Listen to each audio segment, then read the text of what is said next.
Welcome to the SpiritWoke podcast, podcasting from the beautiful city of Stillwater, the birthplace of Minnesota. Are you going through a spiritual awakening? Do you wish to learn more about continued spiritual growth and want to meet others who are on a similar journey? We hope that this podcast and its community can be a meaningful resource for you.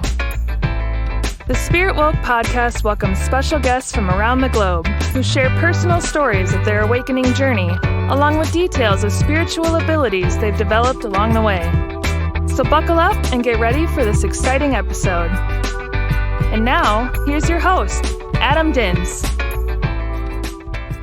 Friends, welcome back to the SpiritWoke podcast. Today we're joined for the second time by Jennie McDaniel, and today we are going to talk about energy alchemy.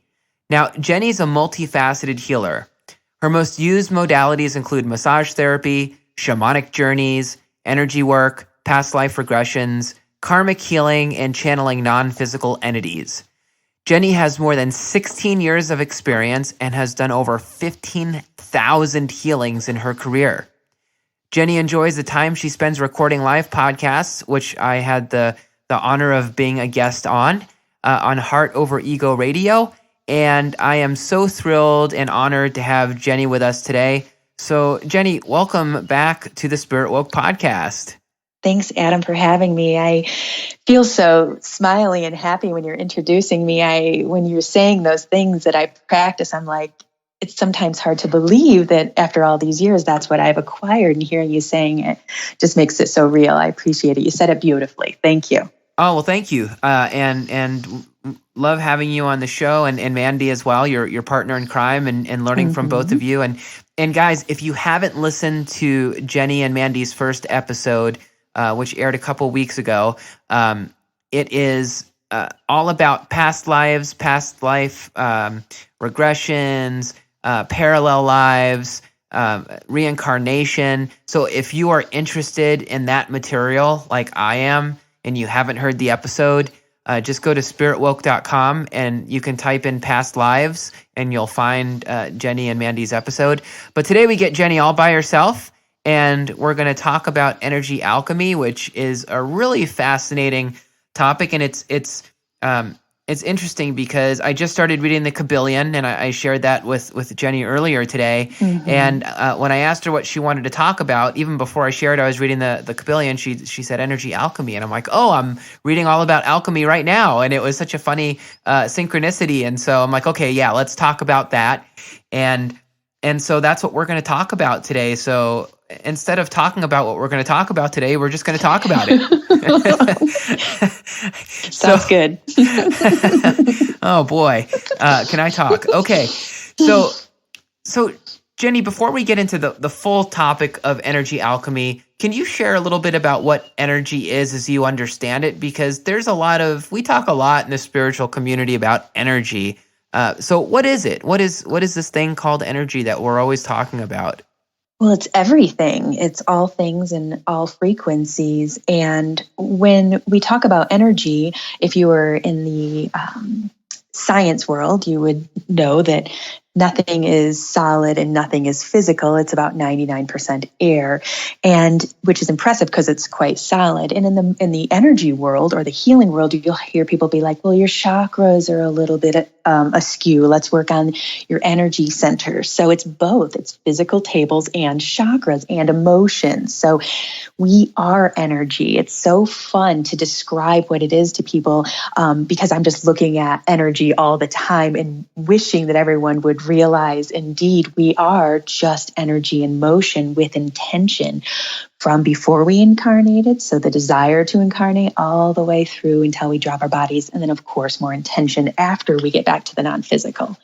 But energy is everything. You are an energy worker, whether you incarnate or not. You are just energy of frequency. In the non-physical, you have no body. You're just frequency or energy. So it is everything. So energy is everything. And when you become an energy worker, you tend to put intention around moving the energy. So a typical person might be like, I'm going to get up and I'm going to get ready for work, and I'm going to go to work, and I'm going to come home and I'm going to make dinner, and then I'm going to go to bed.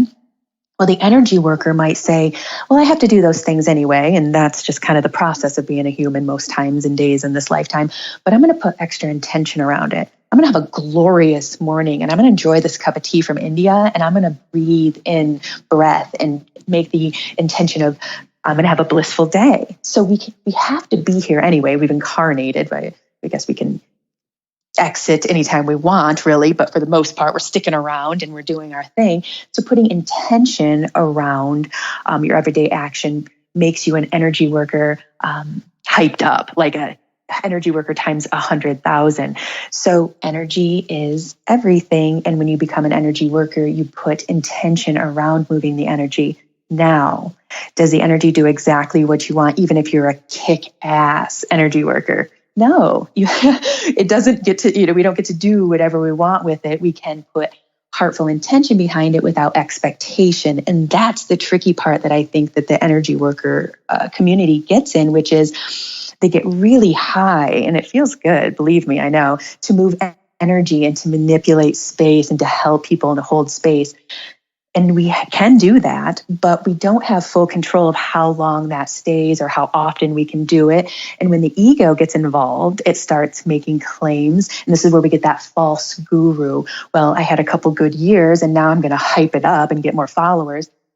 Well, that's not the proper way to do it. Adam and I were having a little discussion, and we were talking about all good healers need to leave space for their growth, because you will max out and you'll get tired. So if you continue moving the energy in your personal space, you're going to keep growing. It's a long-winded answer. Sorry about that. No, I love that. And I really like what you said about expectations. And, like when I first started going through my awakening and my experience with meditation and finding that I was able to, or I shouldn't say I was able to, but that meditation was healing me, and I started having these really cool experiences through meditation.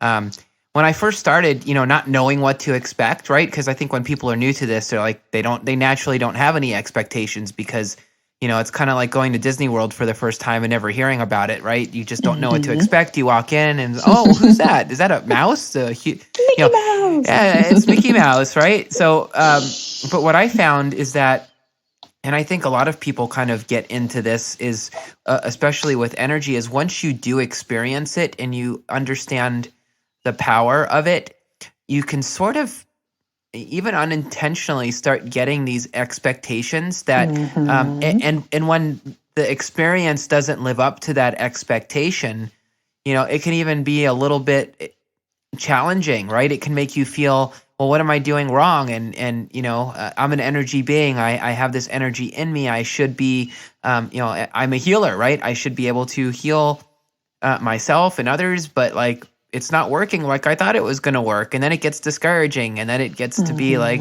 and so you go through these plateaus, right? And yes, and maybe even valleys. You're like, what's wrong with me, right? So I totally get what you're saying about expectations, and then taking the ego out of it, which I think is where a lot of expectations come from. Totally. And you just hit the head of the nail there. It's the ego, and it's very easy because we are in these human bodies. It's like when we've incarnated, we knew we were going to struggle. We were going to put ourselves in all these confusing spaces with amnesia and then try to make sense of it all. So it's so easy to let the ego get involved where, well, I went to this drum festival and I totally tripped out and I went way out to the ethers and I found my soul. And the next one you go to doesn't do that. Well, that doesn't mean that second drum festival wasn't phenomenal or helpful or healing. It's just, it didn't catch you the same way. And then we end up thinking, well, that one wasn't very healing if it didn't catch me that way. No, that's your ego thinking it has to have a circus to get healing or to have entertainment. No, it can happen in all kinds of spaces, and it's best to work with that ego and keep it at bay, so that our expectations don't get out of control. So energy is this thing, right? And it moves through us. We're energy combined with consciousness, right? And we're we are energy. We possess energy, and energy. We have a physical body, which is science would classify it as matter, or used to classify it as matter, but now it doesn't even classify the physical as matter anymore. They classify it as energy, right? We've moved past the matter, so we know that the physical body is energy. But then there's also this less dense, subtle energy that our bodies have, right? Which is kind of our energetic body. We have our physical body that can get sick and, come down with diseases, or, be affected by our emotional state. But then we have our energetic body, which, Jennie, could you talk a little bit about the energetic body and what that is, and maybe some of the differences between the energetic body and the physical body? Totally. I think the chakras are a good way to describe the energy body. So we'll just come from that angle and come out from there. But the energy body, some people see it around like the aura, so it can be out in front of you and beside you and around you, but then it also can be inside of you. So we'll just start with the chakras. At the top of the head, you have the crown, and then you flow all the way down into the root, which is at the base of the spine. And that is where often, and I won't say every time because I'm not dogmatic, that's where often where there's discord, which leads to those physical diseases you were talking about. Surely if you get your arm stuck in a saw, that's a very physical thing that happened, and that's physical. But if you get an infection in your shoulder and they have to amputate your arm, that's a completely different thing. That usually comes from discord in the body, whether it be physical, energetic, or combo of both. So I, 50% of the time when I'm doing sessions, I'm right in the person's chakra space, which then puts me in their energy body. And then I can see things from a different angle. And of course, I'm a massage therapist, so I like to do things from the physical angle too. But the energy body can also be like your aura around your body, where we hold emotion, stresses, and anxiety. So, for example, people with fibromyalgia, which they used to categorize as an autoimmune disorder, that they're categorizing as a neurological issue, their pain body is very, and I've done research over the years, is filled with anxiety, stress, and fear. So 90% of my fibromyalgia clients have abusive childhoods, not meaning they weren't abusing people, they were being abused. And the body can only hold so much stress and anxiety.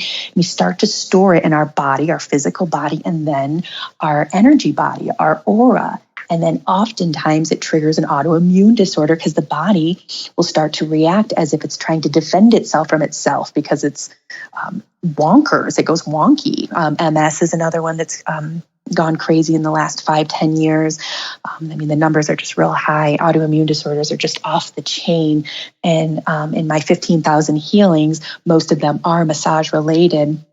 And I'd say like a 16th of my clientele have autoimmune disorders, and I've been able to really sit with them and not only do the physical work, but doing the emotional work helps heal their pain in their physical body. So dealing with the emotions is a good way to go ahead and deal with that pain body or that energy body and or the chakras.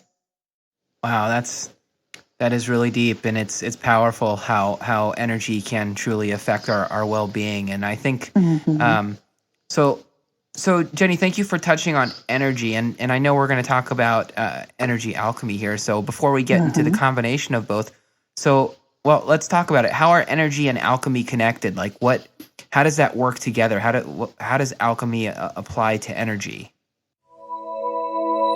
Well, There's several kinds of alchemy. I'm not sure of all the names. I'm a deep study in the alchemy of energy, but a typical alchemist, when people think of it, they turn lead into gold. Well, I turn one emotion that's usually ego heavy into a lighter, heartful frequency. So the energy and the alchemy just go hand in hand because it's so susceptible to change. I mean, think about how many times you can change your mind in a moment.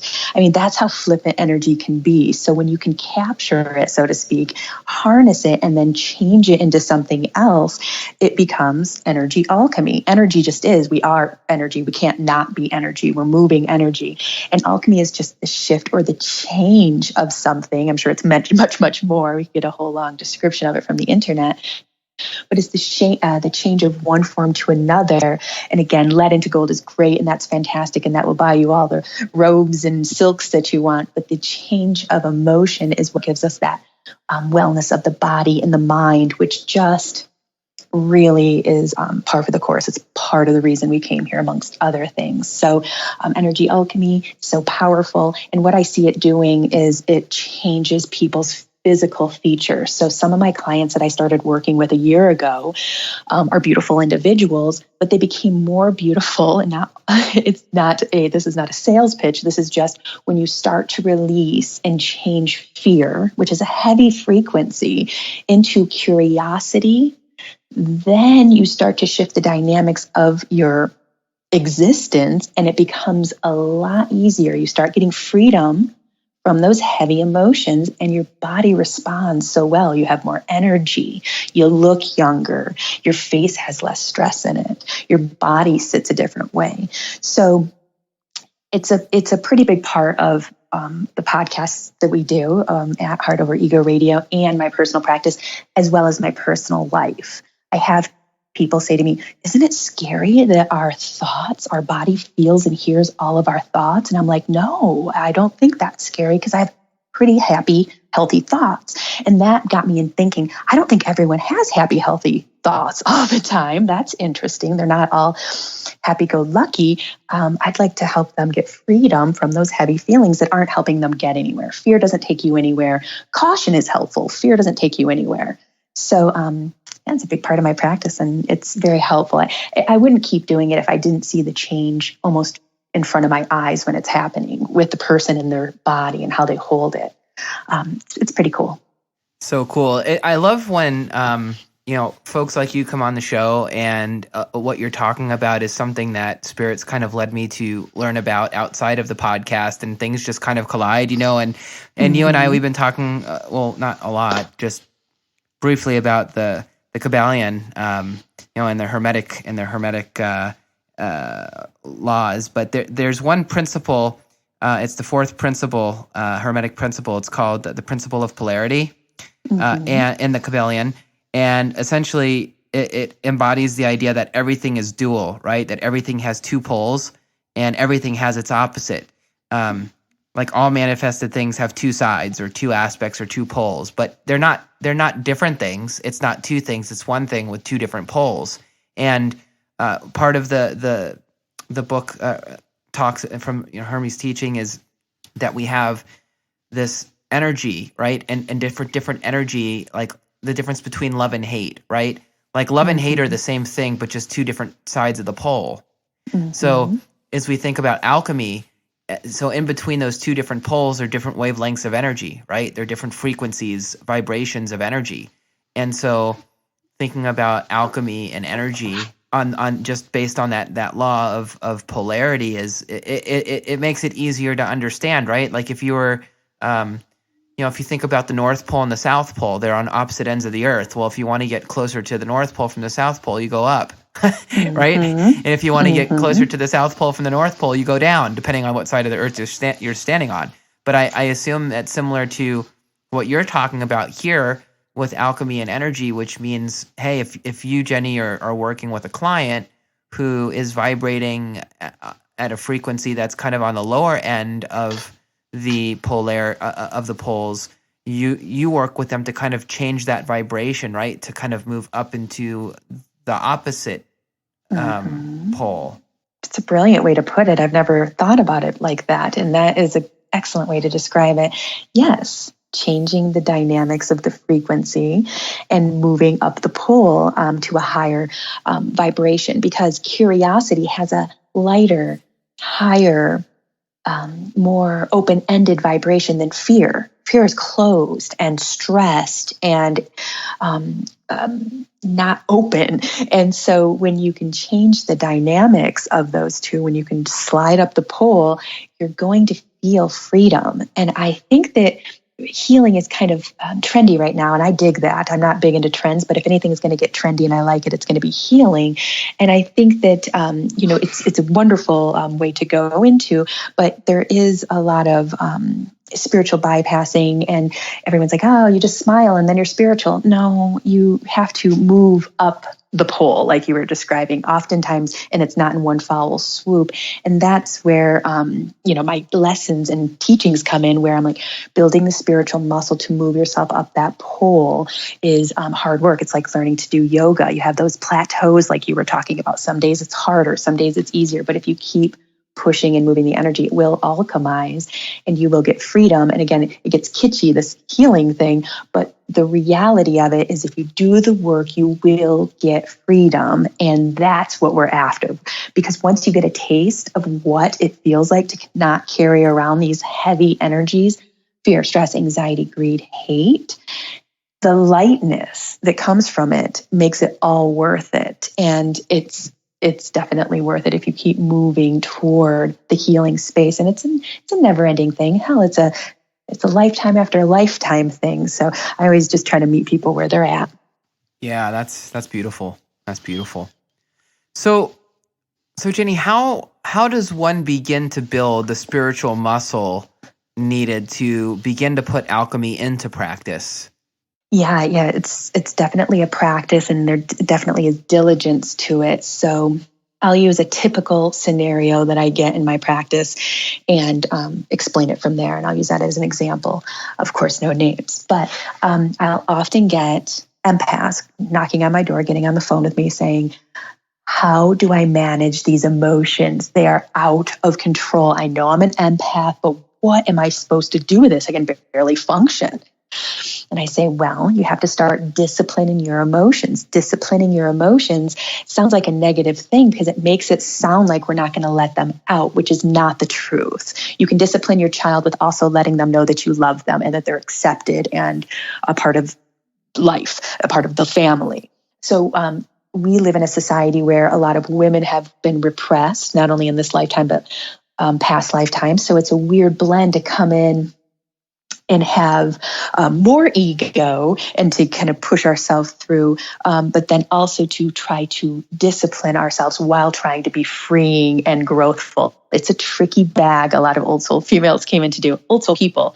So what I would have my clients do is I would say, you have to start disciplining your emotions. And they're like, how do I do that? And I say, well, when the overwhelming, let's say anxiety, let's use that as an example. When the overwhelming anxiety comes in, you'll have to deal with it like it's a toddler out of control. So you'll have to say, okay. And now if you to a toddler, you say, okay, you can have a fit, but we're not going to stay in the store. We're going to go to the car. You're going home. You do that. You talk your anxiety down and you talk to your anxiety. First of all, what that does is it makes it a separate vibration than you, which is it likes to make itself seem like it's coming from you and it is you. It's not true. We are 99.999% heart energy. Any of these egos are just outside attachments that we're trying to push through, move through, or heal. So once I tell them that it's an outside force, they start to get a little bit more confident. Like when you start to find out you're in charge of your child and the child isn't in charge of you, that changes the dynamics.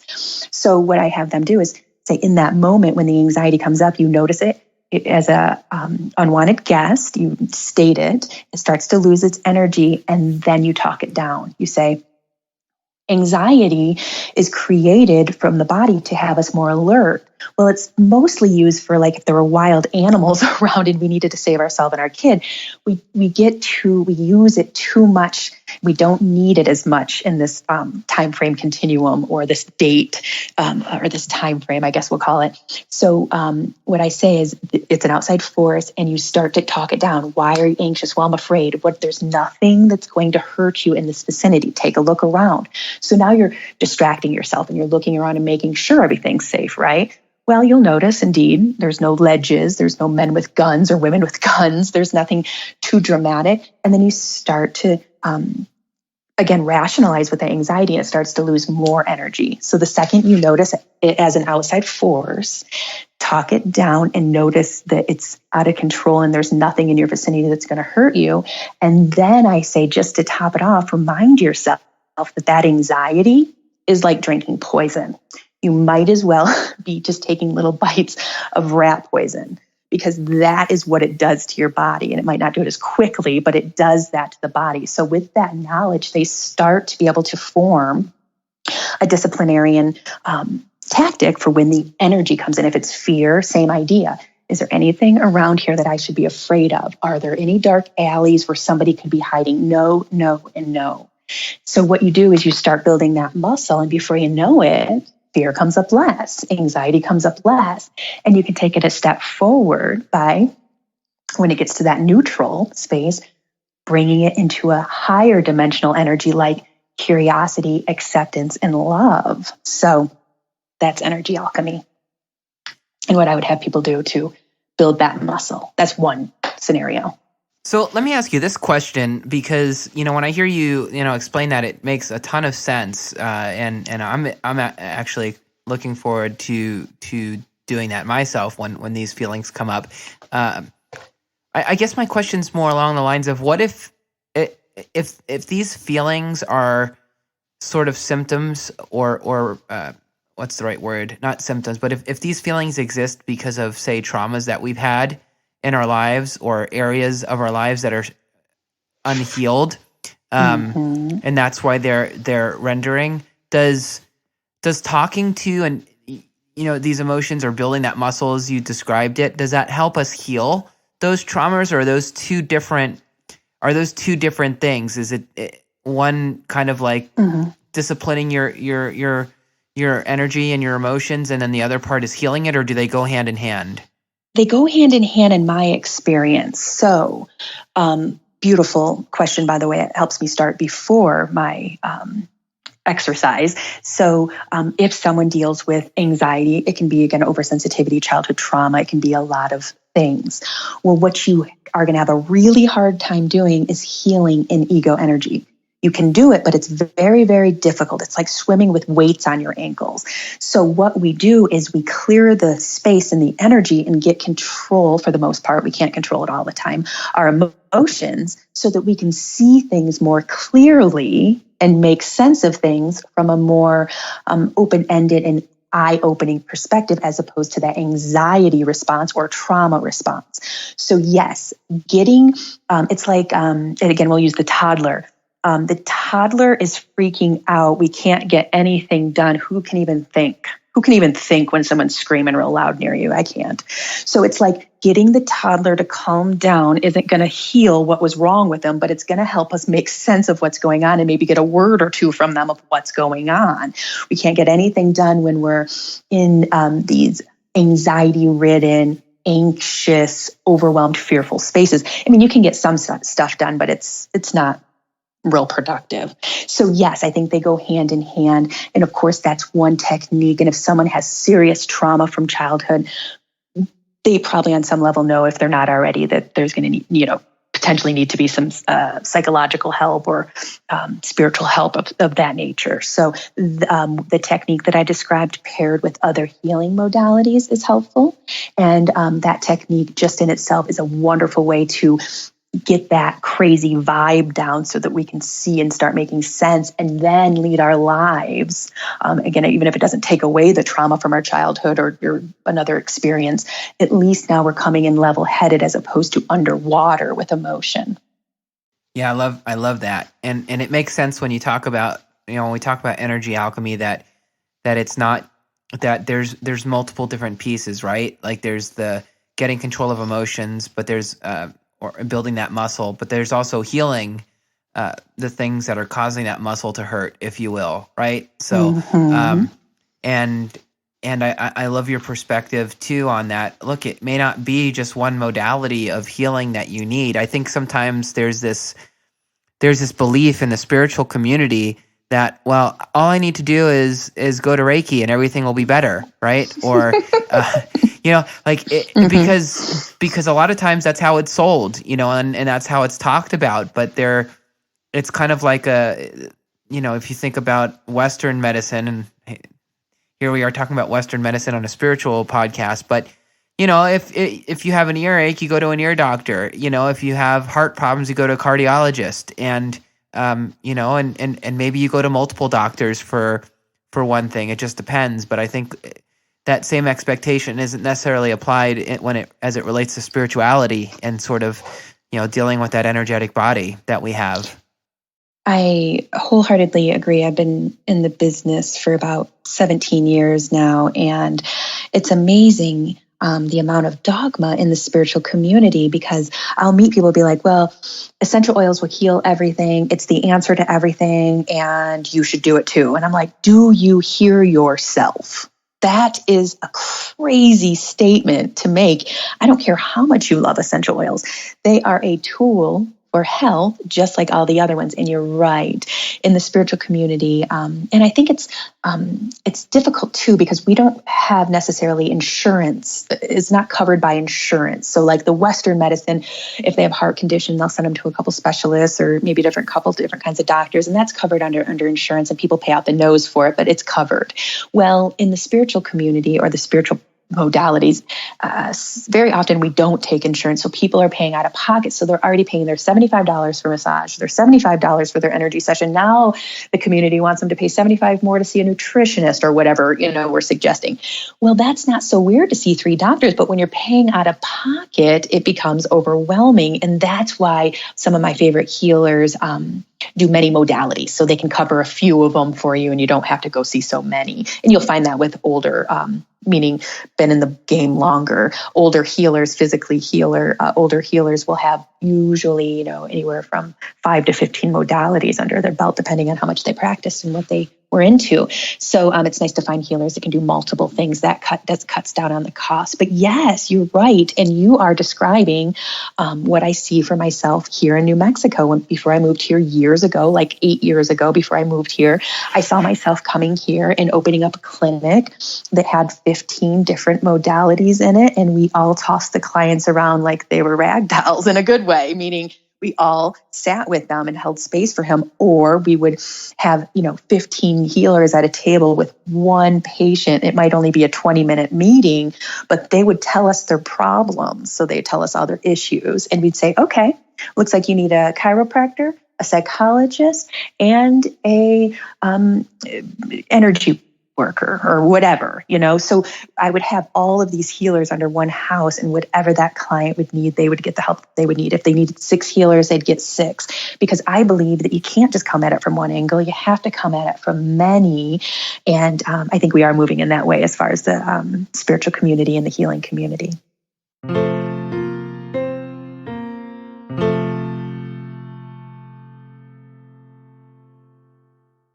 So we talked a little bit about energy, and then we talked about alchemy and how energy and alchemy are connected. And then we just talked about building that spiritual muscle to begin to put alchemy into practice. And so what do you say to someone that's kind of new to all this, right? Like that's just starting to learn about alchemy, because because it sounds like a lot of work, right? And so, what would you say to them to encourage that person who's feeling that way to pursue a deeper study of energy alchemy? There's so much I would tell them, but I would start off with, you're not going to learn it all in 1 year. You're not going to learn it all in 2 years. You're not going to learn it all in 50 years. So take it as it comes and enjoy yourself, and don't get overworked up about eating the information as quickly as you can. You do want to digest it. You do want it to sit with you. So taking it easy and taking that long drink of water as opposed to the quick shots. And I would also encourage them to not listen to a lot of the ego or the dogma that can float around in these esoteric communities. A lot of times you get very educated individuals who are very academic and have studied a lot of esoteric knowledges and books. And you being new coming to the table might feel intimidated by these individuals because they're wielding their knowledge around so boldly. Don't be intimidated. Just remind yourself that no one knows it all, and that you're a beginner and you're moving through it at the pace that you should. So don't get discouraged by know-it-alls in your field of choice of study. They're everywhere. I love the esoterics. I love spirituality. I love metaphysics. I'm big into it. I practice it. And I don't really sit in the Facebook groups that are for those type of people. So I thought that was interesting that there was so much, let's call it ego and expectation in that space. And I decided that I just was going to be a lone studier, not necessarily have to be in the groups. So don't get discouraged and just keep taking little bites. And it's a practice. Some days you're going to get sick of it and say, I'm never going to learn it all. This is too frustrating. It's overwhelming. And then if the diligence is high enough, you come back for more. And that's when the skill comes in. Like when you're ready to throw in the towel when you're learning a new sport. Well, if you can get past that, your skill just grows and grows and grows. And often you're glad that you didn't quit. So don't be discouraged by the ego that can be in the community, and just take little bites and think of it as a long, cold drink of water as opposed to a quick shot. It's so interesting. I find that I agree with you. I found, and I'm getting my Eckhart Tolle guiltier, because when Eckhart says in A New Earth that when you recognize somebody's ego, it's your ego recognizing that. And so, but with that being said, I was really surprised by how much ego is in the spiritual community. And when I first started going through my awakening, I didn't have. I think I may have shared this on an episode before, but I don't remember. But when I first started going through my awakening, I didn't really have a community, as most don't. And so, of course, I turned to social media. Smart thing to do. I'm just say that facetiously, but I joined Twitter. I was on Twitter personally, but I created another account for, and I just for my spiritual life, because I didn't want to mix that yet with my personal. And it was really surprising to me because, like, I found all these people who had these practices and were doing these things, and they would tweet things. And when I'd reach out to them and say, "Hey, what did you mean what do you mean when you say this?" And a typical response would be, "Well, if you were awakened, you would know what that means." Like like similar responses to that, and it was, and then like people would tweet, and you tweet back at them, and they wouldn't respond, and it's like, oh, okay, like I was coming from the marketing background, which is what my day job is, work in marketing. I'm used to that in marketing. There's a lot of ego in advertising and marketing. I mean, it pretty much is all ego. But I was not expecting that from the spiritual community, and it took me a while to be okay with that. I think it really set me back a little bit because, if you would think if there's one community where that wouldn't exist, it would be in the spiritual community. But it is here. It is here.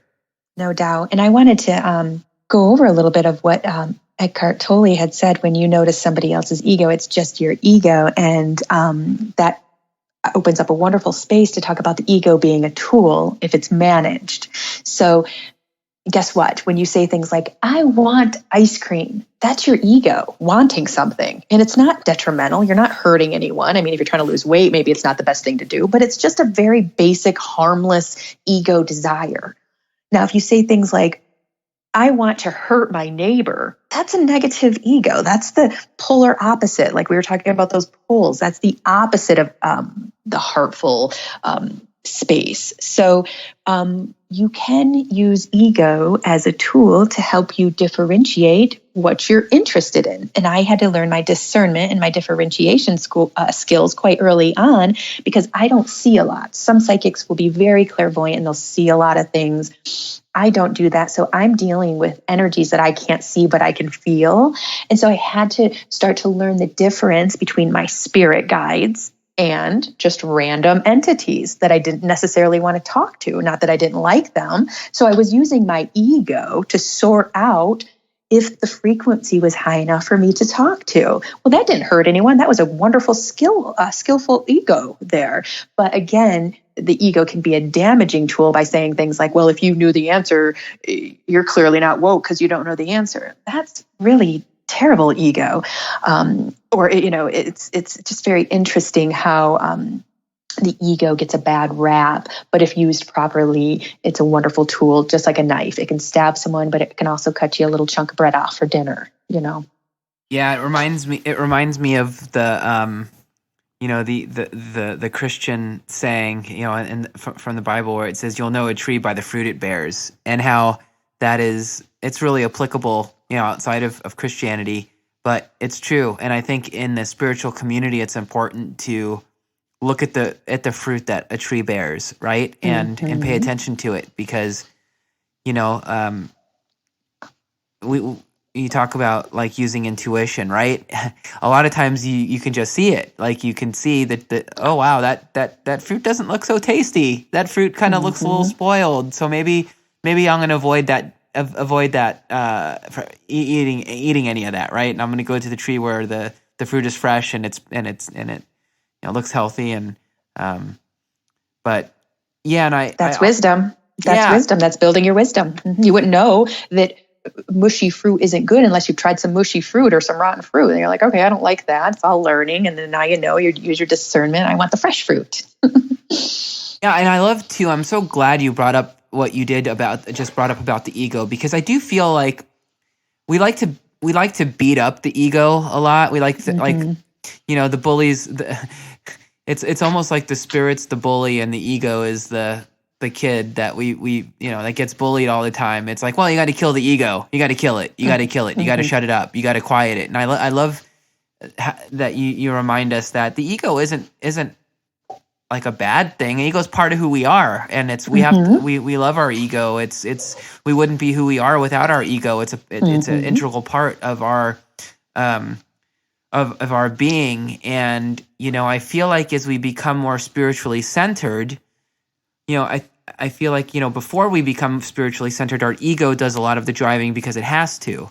But when we become more in tune with our spiritual side, our ego can let go a little bit more. And we can, I won't say train it, but learn how to manage it a little bit better in a way that everyone gets along with each other, the spiritual and the ego, that there is a healthy balance. Absolutely. And, I love that analogy with driving where, the ego is driving until we have an awakening because it has to. But like the ego being a parent, the parent drives you when you're 8 years old because it has to. But as you get older, you start driving your parents a little bit. And before you know it, you have to drive them. So it's like that switching where the ego's in control more because it has to be. But the more aware of it and the more spirituality and the heart we bring in, we can shrink it and flip the dynamics and then have the spirituality driving the car more often, or the awareness or the heart, however you want to say it. Yeah, when the student becomes the master, right? Yeah. Yeah. Daniel's son, wax on, wax off. Oh boy. Grasshopper. Yes. Oh boy. So politically incorrect there. So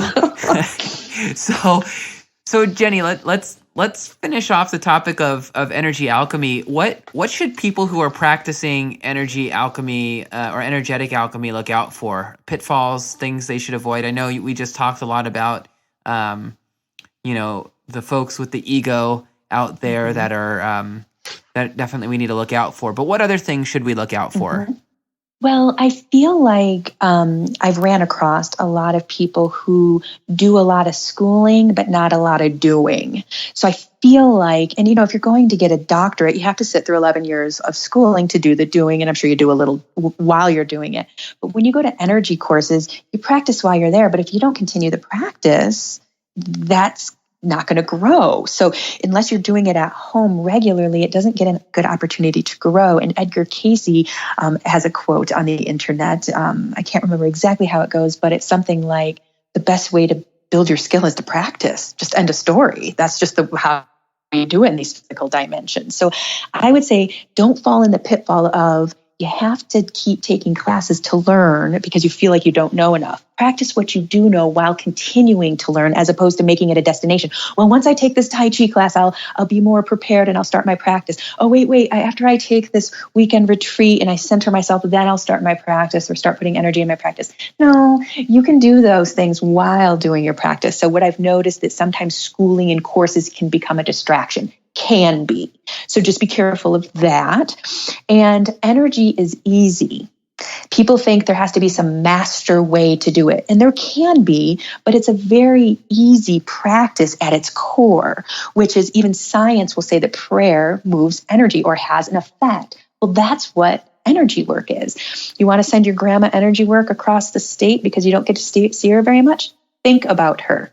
Boom, your mind did energy work. It's the energy mover. It's the thought that moves the energy.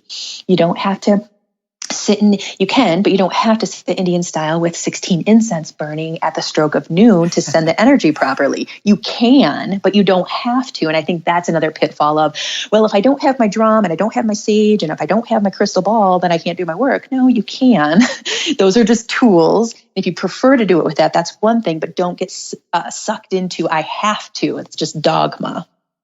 I was just thinking of the word dogma as you were saying that, and I think sometimes too that our traditional religious backgrounds are sort of ingrained in us in a way that we still feel that there are certain things we have to do in order to be worthy of other things, right? So I love Alan Watts. He's one of my favorite reads, and I'm sure people listening to the podcast are sick and tired of hearing me talk about him. But but Alan Watts has this.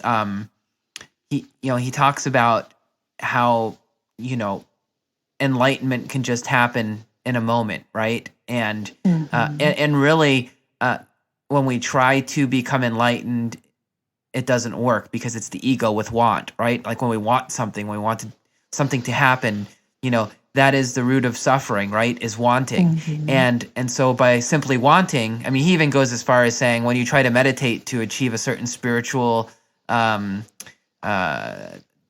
achievement, you're defeating the whole purpose because you're trying to do something versus, and it gets really deep. But anyway, I'll take a step back there. But what he talks a lot about, Zen masters. And Zen masters get these students who come to them, and the Zen master makes the student just makes the student suffer, puts them through all of these really tough obstacles and challenges for for the student to become enlightened, right? And so whether it's here's a problem to solve, and don't come back until you've found an answer, and then the student comes back with the answer. This is the answer. No, that's not the answer. Continue to think and come back, right? And it just racks that student's brain. And so it's this whole process of the Zen master and the student. And Alan Watts says, well, why Zen masters do this to the student, why they put the student through all the suffering. They don't have to, but it's because the student oftentimes feel that they have to suffer to be worthy of achieving that certain level of enlightenment. And it doesn't have to be that way. And it's such a powerful thing to think about in our own spiritual practices, and that because of what we've been taught by society, by religion, and dogma, because dogma can apply to society as much as it can to religion, that we have to do all of these things first, right? You have to go to college before you can get a good job. Like, it's just all of this stuff that makes us feel unworthy. But inside, what we really are is we're source energy, like we're source energy. Like God, we are of the fiber of God, of all that is, of source, of spirit.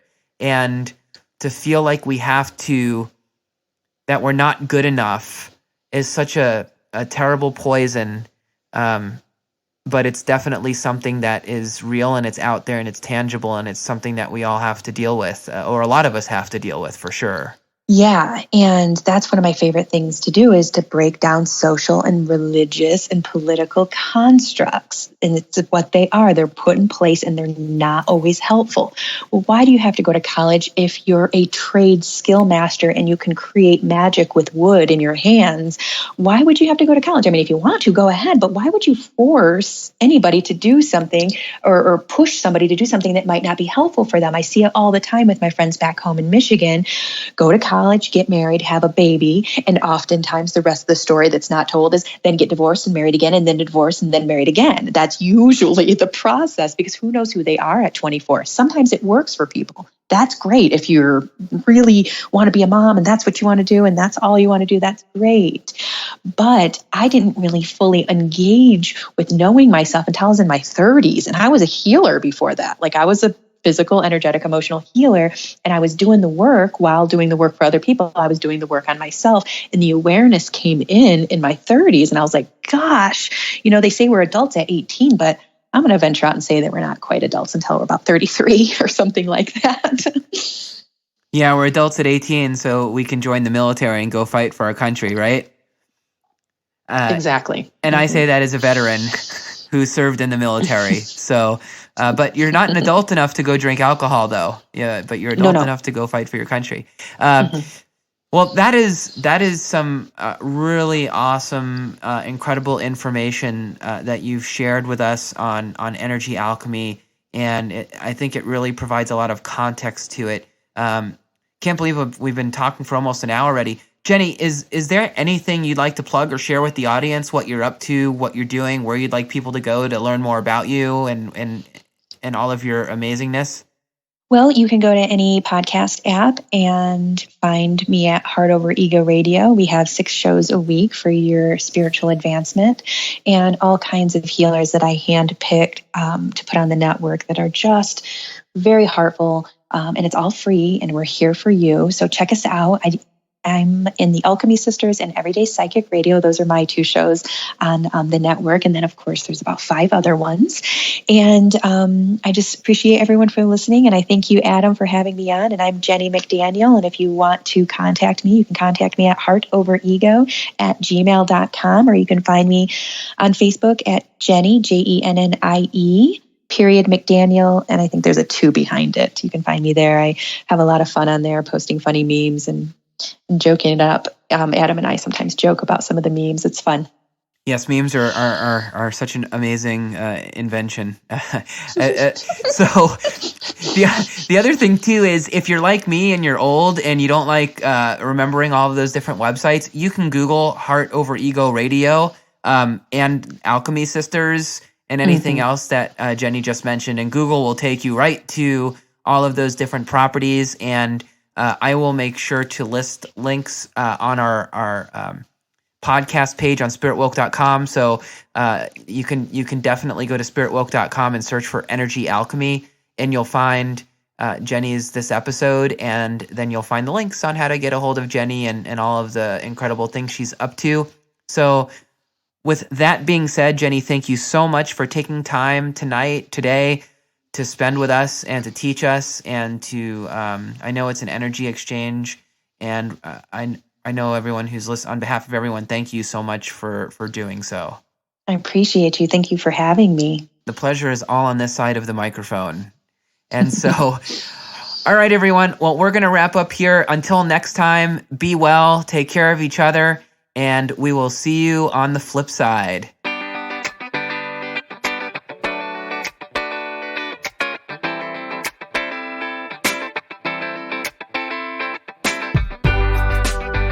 Thanks for listening to the SpiritWoke podcast. If you've enjoyed this episode, please subscribe and leave us a review on iTunes, Spotify, or wherever you get your podcasts. Be sure to check out our website, SpiritWoke.com, and connect with the SpiritWoke community on Facebook, Twitter, and Instagram. Just search SpiritWoke. Join us next time for another edition of the SpiritWoke podcast. Namaste.